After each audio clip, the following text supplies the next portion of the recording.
In this video, we will be covering what the acronym LGBTQI+ stands for. But before we get there and we go over all of the letters, I wanted to talk about Tim Cook. No, kidding. Tim Cook is, of course, one of the famous people who's part of the LGBTQI+ community. But even more important than that, it is good to know that there are over 500 million of us on this planet. And besides that, you might not always see that when you're not involved in the queer community. Your neighbor might be a queer person, the person sitting to your left or your right while watching this video at work might be a queer person. Know that 8 out of 10 of us will hide our sexual identity or our gender identity because we are scared to be hurt over who we are, or just simply being discriminated against while applying for jobs or while being in the workplace, overlooked when it comes to promotions or internal mobility. If you look at the acronym, you'll see that every letter stands for a part of the community. And plus, that's the most important one, that stands for everybody who is not part of the acronym itself. A community of more than 500 million people has a lot of sub-communities in. It is not that important to know every letter because a lot of things just make sense. Lesbian is a female identifying person who is attracted to other female identifying people.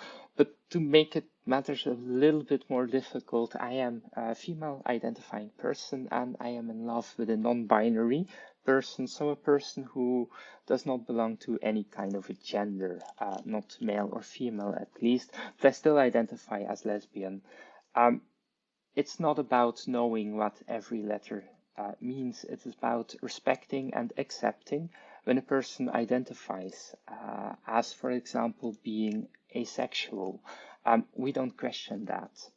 If a person says, I'm gay, that person is gay. That is the utmost important thing to remember when you talk about our community. Everybody has the right to be who they are or who they want to be, as long as they don't hurt other people in the process. We covered Tim Cook earlier. We covered myself in the previous video, but there's a lot of other very famous and very strong people part of our community. My personal role model, Petra de Sutter, a Belgian Deputy Prime Minister. I'm from Belgium myself, so of course.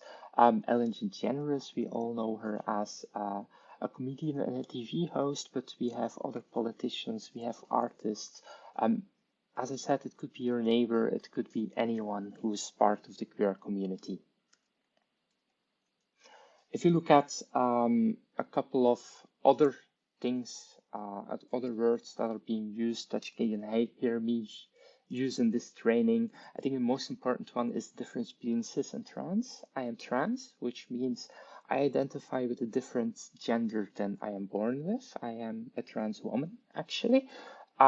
But when I talk, or I or anyone else talks about cis, it means someone who identifies with the gender that they are assigned with at birth. It's going to be most of you watching this video. If you are born as male and you identify as male, you're cis. It's that simple. It's not a slur. It's not an insult. It's actually a very nice and decent word. I think another important one to talk about is non-binary. It's people who do not identify as either being male or female, somewhere in the middle of the spectrum, sometimes even something completely different.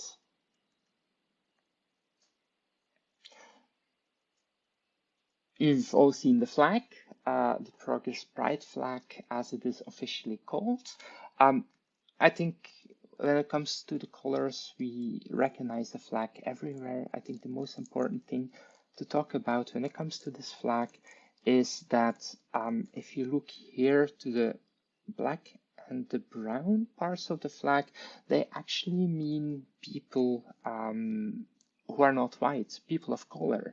Our flag aims to be as inclusive as possible.